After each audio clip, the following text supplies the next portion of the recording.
The children of Israel were in Egypt. This week's Parasha Shemot tells us how Paro saw the foreign Israelites as a threat to his continued rule. They were too numerous to ignore and too dangerous to leave unchecked. So he plotted to enslave them, hoping to control their numbers and prevent them from overwhelming Egypt. However, his plan backfired, and even Israel's enslavement did not stop their population growth. Paro then resorted to a more drastic measure, killing the baby boys. He first instructed 2 Hebrew midwives to carry out his orders, but they subtly refused. Seeing their defiance, Paro went to plan B and commanded his people to throw any newborn baby boy into the river. This practice could not have lasted long as the Israelite population continued to grow.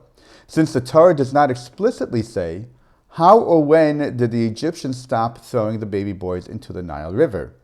The Midrashim explained that Paro's command came about when Paro's astrologist warned him that the Redeemer of Israel would be born among the people, although it was unclear whether he would be Israelite or Egyptian. Furthermore, the astrologist also foresaw that this Redeemer would die due to water. Given this reading of the stars and the uncertainty of his origin, Paro decreed that all baby boys, both Egyptian and Israelite, should be thrown into the river. When baby Moshe was placed into the Nile, Paro's astrologist informed him that the Redeemer had been thrown into the water. Believing the threat to have been eliminated, Paro rescinded the decree, and the people stopped throwing any newborn boy into the Nile River. Interestingly, the text is unclear whether only Israelite baby boys or all newborn boys were thrown into the Nile.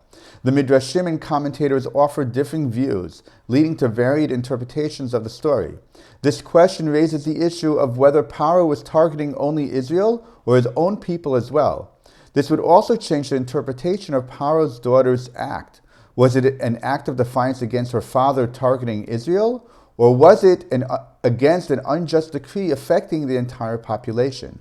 It was very clear that the baby that Paro's daughter rescued from the river was an Israelite child. It was also clear that the girl at the river who offered to get a nursemaid for the baby was somehow connected to the child. When Paro allowed his daughter to adopt a Hebrew baby boy and raise him in the palace, Paro had no choice but to cancel the edict to throw newborn boys into the Nile. Egypt was a country governed by the rule of law. Although the laws might have been unfair and prejudiced, but a law is a law, and even Paro at the top of the pyramid in Egypt needed to follow them. With either interpretation, Paro realized that law legitimizes actions, and no one is above it.